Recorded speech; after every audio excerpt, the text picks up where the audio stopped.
Still working at this hotel? Dad mocked at the family dinner. Dream smaller, dear. I kept eating. The hotel manager approached E. Excuse me, the owner would like to discuss your conduct. Their suit access was terminated. Pratt 2. I work with several properties. Several. Dad repeated. Area, when are you going to settle down? Pick one place and build a real career. You're 32 years old. Nicholas was chief resident by your age. E. And I had already made partner. Cassandra added.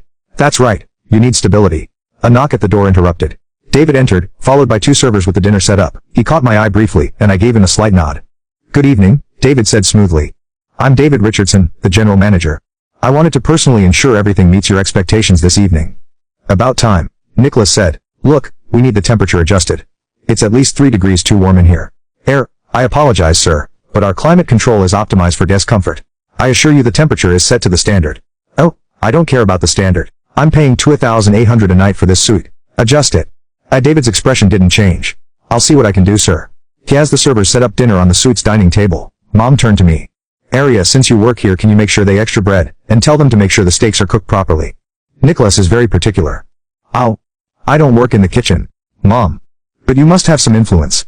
That's the benefit of working at a nice hotel like this, right? Employee perks. Something like that. A dinner was served.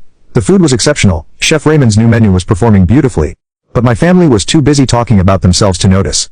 Nicholas dominated the conversation with stories about his surgical cases. Cassandra interjected with tales of her latest courtroom victories. Mom and Dad beamed at them, asking questions, expressing admiration. No one asked me anything. Halfway through the meal, Dad set down his wine glass and looked at me with what he probably was fatherly concern. Area, your mother and I have been talking. We're worried about you. You're worried. You're 32, unmarried, working in hospitality. Have you thought about your future? About retirement? About building real wealth? I think about it. Do you have any savings? Mom asked.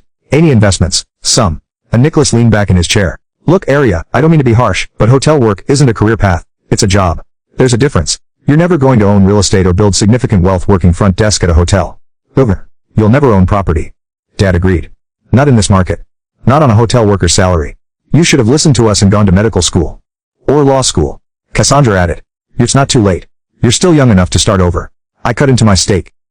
I don't want to start over. That's the problem, Dad said. You're complacent. You've settled for mediocrity. Look at this hotel. Beautiful place, isn't it? Someone owns this. Someone smart enough to invest in real estate to build something. That could have been you, if you'd made better choices. Could have been. I repeated. Nicholas gestured around the suite. This is what ownership looks like, Area. Real success. The person who owns this hotel is probably worth millions. That's the kind of life you could have had.